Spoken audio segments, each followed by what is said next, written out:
Hello, I'm Catherine Hurd, and I'm going to tell you a bit about our World Prison Research Programme at the Institute for Crime and Justice Policy Research, based at the School of Law, Birkbeck. Did you know that America imprisons 10 times more people per capita than the Netherlands? Or that in India, almost 70% of prisoners haven't even been tried or finally sentenced? Have you ever wondered how much a country's prison population rate has to do with levels of crime in that country, and what other factors might be involved? Factors like race, social marginalisation, badly funded mental health services. Our World Prison Research Programme aims to describe and explain the widely differing patterns and trends in imprisonment around the world. Our work is currently focused on a highly diverse group of countries.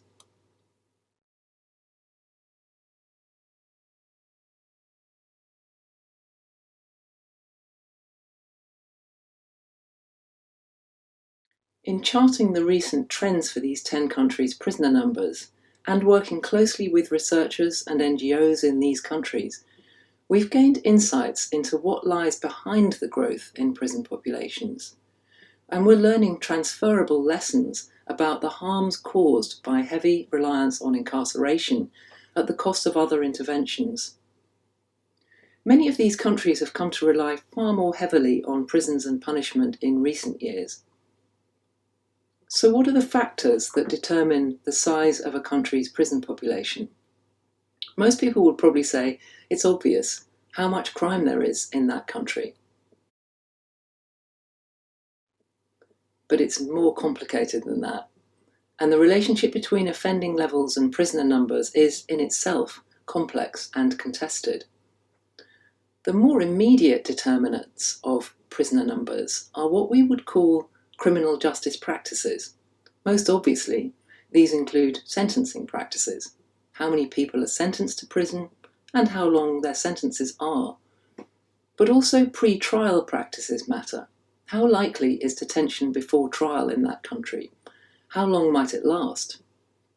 And we shouldn't overlook people being imprisoned for breaching community orders like unpaid work or breaking parole or license conditions.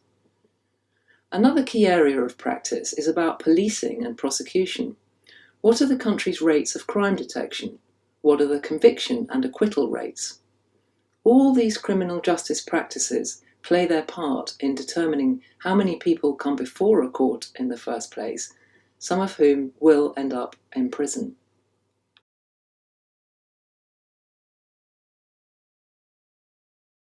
But that's not all. Laws and policies also have a big impact on prison population size.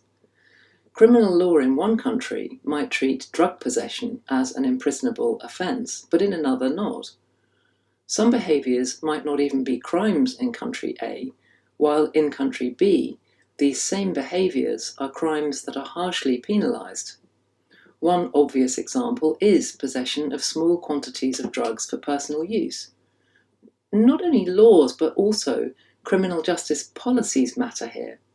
If there are policies that incentivise the police to make a lot of arrests as part of a zero-tolerance policy to tackle, say, begging or sex work or drug use, that's going to result in more people coming before courts and, in turn, more people who could end up in prison. So criminal law and policies can make a big difference to prison population sizes.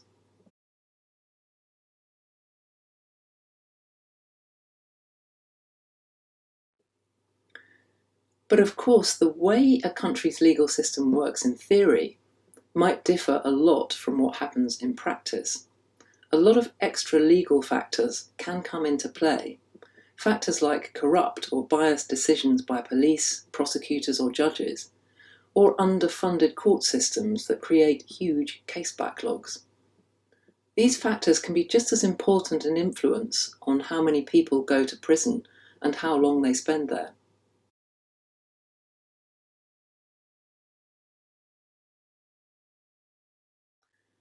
And what about wider political and economic contexts? How do they play into prison population rates? If you compare countries like the Netherlands or Denmark, where prison population rates are very low, with countries like Brazil or America where they're super high and have seen massive growth in recent times, it's obvious there's more going on here. Questions arise like, how good is the country's welfare provision? Is there a huge gap between rich and poor? Are young black men or other groups being over-policed? Is the fear of crime part of the national psyche? And what's the political rhetoric around crime and its supposed causes? I've just mentioned a few points, but there are many more. And most of these factors are quite country-specific. But wider geopolitical factors do also come into it. A country's policies on, say, security or migration can affect its prisoner numbers a lot. If a country is located in the middle of an international drug trafficking route like Brazil, this too could have major knock-on effects on its prison population size.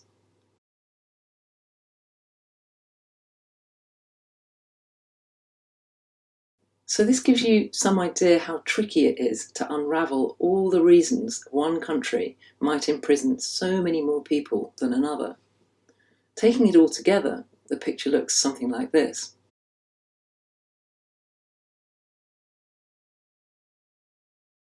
And understanding this really matters because the unrelenting growth in imprisonment globally cannot and should not be sustained. Many prison systems around the world, including ours in England, are in crisis right now. Overcrowded, dangerous prisons cannot rehabilitate. They're more likely to exacerbate the problems that people often take into prison with them.